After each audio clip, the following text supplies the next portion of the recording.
Hi friends, welcome to my channel. ఎలా ఉన్నారండి? అందరూ బాగున్నారు కదా? ఏం చేస్తున్నారండి? ఈరోజు లంచ్కి ఏం చేయాలని వెయిట్ చేస్తూ ఉన్నారా? నేనైతే ఈరోజు సింపుల్ రెసిపీతో స్టార్ట్ చేసేస్తున్నానండి. వచ్చి పొంగలి అనమాట. మామూలుగా పొంగలి అంటే అందరూ నార్మల్గా చేసుకునేదే. దానికి కాంబినేషన్ కూడా చూపిస్తాను. ఇది కొబ్బరి చట్నీతో కాకుండా నేను వేరే కాంబినేషన్ కూడా చూపిస్తాను. ఈ 2 కాంబినేషన్లో మీరు ట్రై చేయండి. చాలా చాలా టేస్టీగా ఉంటుంది. ఒకసారి చేసుకుంటే మళ్ళీ మళ్ళీ చేసుకుంటారండి, అంత టేస్టీగా ఉంటుంది. సరేనండి, రెసిపీలోకి వెళ్ళిపోతాము. దానికోసం ముందుగా మనం కుక్కర్ తీసుకోవాలండి. ప్రెషర్ కుక్కర్ తీసుకొని నార్మల్గా 1 కప్పు రైస్ తీసుకోండి. 1 కప్పు రైస్కి 1/2 కప్పు పెసరపప్పు వేసుకోండి. ఈ విధంగా వేసుకున్న తర్వాత శుభ్రంగా వాష్ చేసేసుకొని 4 కప్పుల నీళ్లు పోసుకోండి. 1 కప్పు రైస్ తీసుకున్నట్లయితే 1/2 కప్పు పెసరపప్పు అనమాట. ఇవి సాయి పెసరపప్పు అంటారు కదా, ఇవి తీసుకున్న తర్వాత శుభ్రంగా వాష్ చేసుకొని 4 కప్పులు అండి 4 కప్స్ వాటర్ పోసేసుకొని కొంచెం లైట్గా సాల్ట్ వేసుకోండి. ఒకవేళ మీరు ఇప్పుడు కాకుండా ఉడికిన తర్వాత అయినా వేసుకోవచ్చు అనుకుంటే అప్పుడైనా వేసుకోవచ్చు. ఈ విధంగా అయినా వేసుకోవచ్చు అండి. నేనైతే కొంచెం వేస్తున్నాను, మరీ ఎక్కువ వేయట్లేదు అనమాట. ఉడికిన తర్వాత మళ్ళీ చాలకపోతే మళ్ళీ కలుపుకోవచ్చు. అందువల్ల నేను కొంచెం సాల్ట్ వేసేసి ఇప్పుడు దీన్ని విజిల్ రానివ్వాలన్నమాట. ఒక 4 to 5 విజిల్స్ రానివ్వండి. ఒకవేళ మీరు మెత్తగా వద్దు అనుకుంటే కనుక 3 విజిల్స్ సరిపోతుంది. ఇంకా నా ఛానల్ ఎవరైనా సబ్స్క్రైబ్ చేసుకోకపోతే నా ఛానల్ని సబ్స్క్రైబ్ చేసుకోండి. ఈ విధంగా వేసుకున్న తర్వాత మనం 4 విజిల్స్ రానివ్వాలన్నమాట. మీరు లంచ్కి ఏం చేద్దాం అనుకుంటున్నారండి? ఈ పొంగలి అయితే చాలా మంచిదండి. పెసరపప్పు అనేది చాలా చలవగా అనమాట. మనం ఎక్కువగా తీసుకున్నా కూడా మనకి పర్వాలేదు, వేడి చేసే గుణాన్ని తగ్గిస్తుంది. అందువల్ల పిల్లలకి ఎక్కువ పెట్టినప్పుడు కూడా ఇది ప్రోటీన్స్ ఎక్కువగా ఉంటుంది. పిల్లలకి ఎప్పుడన్నా పెట్టాలి అనుకుంటే పెసరపప్పు ట్రై చేయండి. కందిపప్పు కన్నా పెసరపప్పు చాలా మంచిదండి. ఇప్పుడు మనం ఆ విజిల్ వచ్చేలోపు మనం సైడ్ డిష్ ప్రిపేర్ చేసుకుందాం అనమాట. దానికోసం నేను 1 నిమ్మకాయ సైజు చింతపండుని వాటర్లో పెట్టుకున్నాను ముందుగానే. ఇప్పుడు ఏంటంటే మనము ఈ చింతపండు నుంచి పులుసు పిసుక్కోవాలి. ఇది పులుసు అనేది పల్చగా ఉండాలండి, మరీ తిక్కుగా కూడా అవసరం లేదు. ఇది పులుపుగా ఉంటే కనుక కొంచెం చింతపండు వేసుకుంటే సరిపోద్ది. నేనైతే ఒక చిన్న నిమ్మకాయ సైజు చింతపండు తీసుకున్నాను అనమాట. వీటికి నార్మల్గా పల్చగానే ఉంచుకోండి. ఎందుకంటే మనం ఇందులో థిక్నెస్ కోసం బియ్య పిండి కలుపుకుంటాం కదా, అప్పుడు థిక్నెస్ వస్తుంది. అందువల్ల మనం కొంచెం పల్చగా తీసుకోవడమే మంచిది. ఇప్పుడు ఈ కుక్కర్ అనేది విజిల్ వచ్చింది కదండి, దీన్ని పక్కన పెట్టేసుకుందాము. పొయ్యి మీద బాండి పెట్టేసుకొని ఇప్పుడు మనం ఈ పులుసు కోసం పోపు పెట్టుకోవాలి.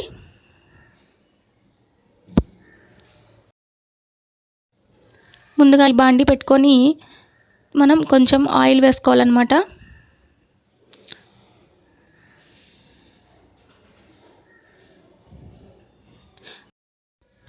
ఇందులో కొంచెం నూనె వేసుకున్న తర్వాత నూనె బాగా కాగాలండి. నూనె కాగిన తర్వాతే మనం పోపు వేసుకుందాము. ఈలోపు మనకి విజిల్స్ వస్తుంది కదా, అది కొంచెం కుక్కర్ విజిల్ పోయేదాకా మనం పక్కన పెట్టుకుందాము. ఈలోపు అది అయిపోయేలోపు మనకి ఈ పులుసు కూడా రెడీ అయిపోతుంది. ఈ పులుసు చాలా చాలా ఈజీ అండి, అండ్ టేస్టీగా కూడా ఉంటుంది. మనం ఎప్పుడుగా రొటీన్గా కొబ్బరి చట్నీతో కన్నా ఈ పులుసుతో ట్రై చేయండి, చాలా బాగుంటుంది.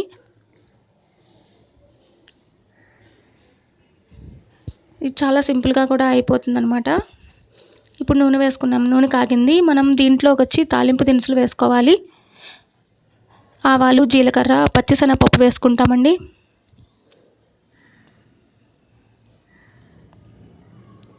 ఇందులో ఒక ఎండుమిరపకాయ కూడా వేసుకోవాలి. కొంచెం కరివేపాకు.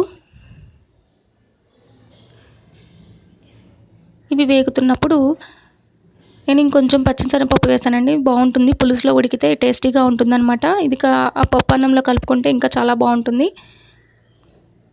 ఇప్పుడు వచ్చి పచ్చిమిరకాయలండి. ఇది మీరు కారానికి ఇంకా సరిపడినంత వేసుకోవచ్చు. మీకు స్పైసీ ఎక్కువ కావాలి అంటే కనుక పచ్చిమిరకాయలు, ఎందుకంటే మనం మళ్ళీ పచ్చికారం కూడా వేస్తాము, అదే గొడ్డు కారం వేస్తామన్నమాట. ఎర్రకారము, గొడ్డు కారం ఉంటుంది కదా, చిన్నులపాయలు వేయనిది, అది వేస్తాము. అందువల్ల మనం చూసి వేసుకోండి. ఇవి పులుసులో పచ్చిమిరపకాయలు కూడా పులుసులో బాగా ఉడికితే చాలా టేస్టీగా ఉంటుంది. ఇది మొత్తం వేగిన తర్వాత మనము చింతపండు పిసికి పెట్టుకున్నాం కదా, చింతపండు లేకుండా పులుసు దీంట్లో పోసుకోవాలన్నమాట.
ఈ విధంగా పులుసు పోసుకున్న తర్వాత మనం కొంచెం పసుపు, కొంచెం పచ్చికారం అనమాట, అంటే ఎండుమిరపకాయల కారం ఉంటుంది కదా, చిన్నులపాయలు వేయింది అది వేసుకోవాలన్నమాట, గొడ్డు కారం అంటారు. తర్వాత వచ్చి సరిపడినంత ఉప్పు. మనం కొంచెం కలిసిన తర్వాత ఉప్పు చూసి టేస్ట్ చూసి మళ్ళీ వేసుకోండి, మరీ ఎక్కువైనా కూడా బాగుండదు. ఇవి వేసుకొని పొంగు రానివ్వాలన్నమాట, అంటే బాగా ఉడకాలి. ఈ అనేది పులుసులో బాగా ఎండుమిరపకాయ, పచ్చిమిరపకాయ అన్నీ కలిసిపోయి కొంచెం బాగా తిక్కుగా రావాలన్నమాట, మరీ ఎక్కువగా కాదు, కొంచెం చిక్కబడుతుంది. ఇది కొంచెం ఉడికినిస్తే పచ్చివాసన అనేది పోతుంది.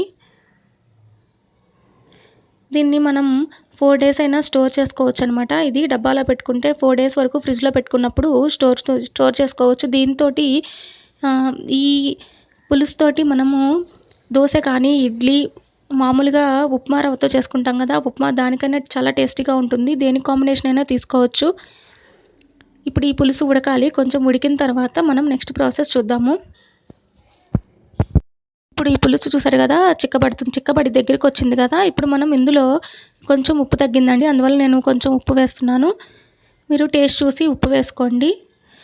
తర్వాత వచ్చి మనం ఒక బౌల్లో 2 teaspoons బియ్యపిండి తీసుకోవాలి.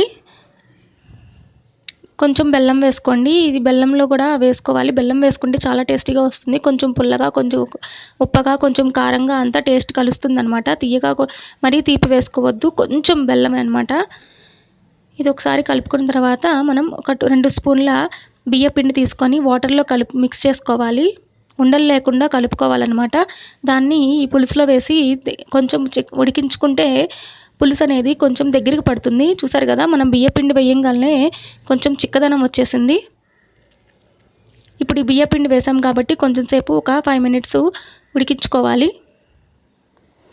ఈ పులుసు అనేది కొంచెం లూజ్గానే ఉండాలండి, మరీ తిక్కుగా కాదు, కొంచెం లూజ్గా. చూసారు కదా కన్సిస్టెన్సీ ఎలా ఉందో, ఆ విధంగా ఉంటేనే టేస్టీగా ఉంటుందండి. మీకు ఒకవేళ ఇందులో అల్లం కావాలంటే అల్లం కూడా వేసుకోవచ్చు. మనం తాలింపు వేసాం కదా, అందులో అల్లం వేసుకోవచ్చు. ఇప్పుడు పులుసు రెడీ అయిపోయింది కదండి, అది పక్కన పెట్టేసుకొని మనం ప్రెషర్ కుక్కర్ దిద్దాము. ఇందులో కట్టు పొంగలి చూద్దామండి. కొంచెం గట్టిగా ఉంది కాబట్టి నేను ఇంకొంచెం వాటర్ పోసుకుంటున్నాను. బాగా అన్నం ఉడికినట్టు మెత్తగా అయిపోయిందండి. ఈ విధంగా ఉంటేనే చాలా టేస్టీగా ఉంటుంది. చూసారు కదా, కలుపుతుంటే అంతా కలిసిపోయింది. నేనైతే ఇంకొంచెం వాటర్ పోసుకుంటున్నాను అనమాట. ఇది కొంచెం గట్టిగా కన్నా జారుగా ఉంటేనే చాలా టేస్టీగా ఉంటుందండి. కొంచెం సాల్ట్ కూడా వేసాను.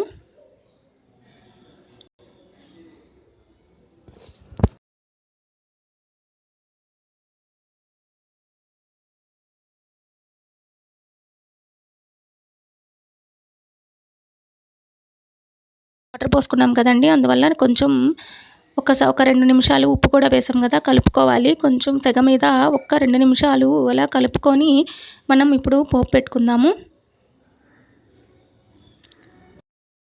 ఇప్పుడు మనం కట్టు పొంగల్కి పోపు కోసం బాండీ పెట్టుకొని అందులో కొంచెం నెయ్యి, కొంచెం నూనె 2 కలిపి వేసుకుంటాం అన్నమాట. ఈ విధంగా కొంచెం నెయ్యి, నూనె వేసుకోవాలి. ఈ 2 కాంబినేషన్ చాలా బాగుంటుందండి. అచ్చగా నెయ్యి వేసుకున్నా కూడా బాగుండదు. కొంచెం నూనె నెయ్యి వేసుకున్నట్లయితే ఆ కట్టు పొంగలికి టేస్ట్ వస్తుంది. ఈ విధంగా నూనె కొంచెం 2 స్పూన్ల నెయ్యి వేసుకుంటున్నాను. ఈ విధంగా వేసుకున్న తర్వాత మనం దీంట్లోకి నేను ఆవాలు కానీ ఏమీ వేయట్లేదండి. ఓన్లీ జీలకర్ర, కరివేపాకు, జీడిపప్పు వేసుకుంటున్నాను. దీనికోసం మిరియాలండి. మీరు ఒకవేళ మిరియాలు కనుక కాయలుగా వద్దు అనుకుంటే పౌడర్ చేసి వేసుకోవచ్చు. నేనైతే మిరియాలు అలాగే వేసేస్తున్నాను అనమాట. జీడిపప్పు ఎన్ని వేసుకున్నా చాలా టేస్టీగా ఉంటుంది. దీంట్లో వచ్చేసి ఈ కట్టు పొంగలికి మిరియాలను జీడిపప్పు వేస్తేనే చాలా బాగుంటుందన్నమాట. మీరు కొంచెం జీడిపప్పు ఎక్కువ వేసుకొని తిని చూడండి, ట్రై చేసి చూడండి. చాలా చాలా టేస్టీగా ఉంటుంది, యమ్మీగా కూడా ఉంటుంది. మీరు మళ్ళీ మళ్ళీ తయారు చేసుకుంటారు.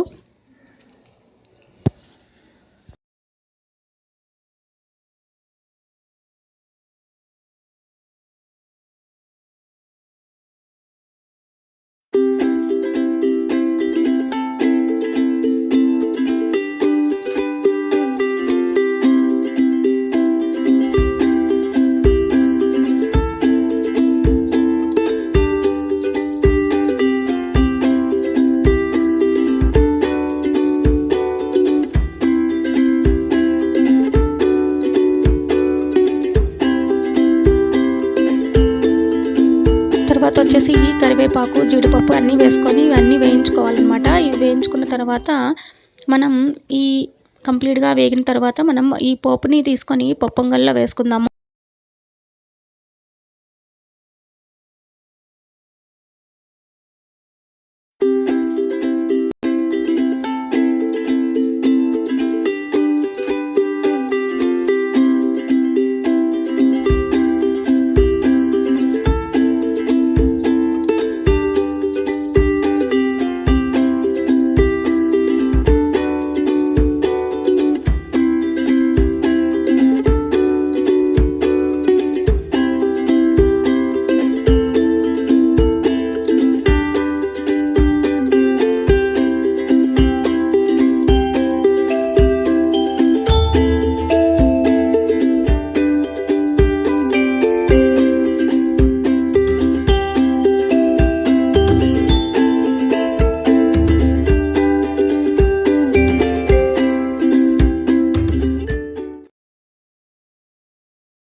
అంతేనండి, సింపుల్గా రెడీ అయిపోయింది. చూసారు కదా ఎంత కలర్ఫుల్గా ఉందో. చూసారు, ఆ పప్పులు వేస్తేనే చాలా స్మెల్ కూడా మారిపోతుంది. ఒక్కసారి ట్రై చేసి చూడండి. ఇప్పుడు మొత్తం ఆ తాలింపు అంతా, పోపు అంతా కలిసే విధంగా కలుపుకోవాలన్నమాట. దీంట్లో మర్చిపోవద్దు, ఆవాలు ఏం వేయకండి. ఓన్లీ జీలకర్ర, మిరియాలు, కరివేపాకు, జీడిపప్పు వేసుకోండి. చాలా చాలా టేస్టీగా ఉంటుంది. చూసారు కదా, అంతేనండి, పొంగలి సైడ్ కాంబినేషన్ పులుసు కూడా రెడీ అయిపోయింది. చాలా సింపుల్ అండి. మీరు కూడా ట్రై చేసి ఈ రెసిపీ ఎలా ఉందో, టేస్ట్ ఎలా ఉందో నాకు నా కమెంట్ సెక్షన్లో కమెంట్ చేయండి. ఓకే ఫ్రెండ్స్, ఈ వీడియో మీకు నచ్చిందని అనుకుంటున్నాను. నా ఛానల్ని లైక్ చేయండి, షేర్ చేయండి, కమెంట్ చేయండి అండ్ సబ్స్క్రైబ్ చేసుకోండి.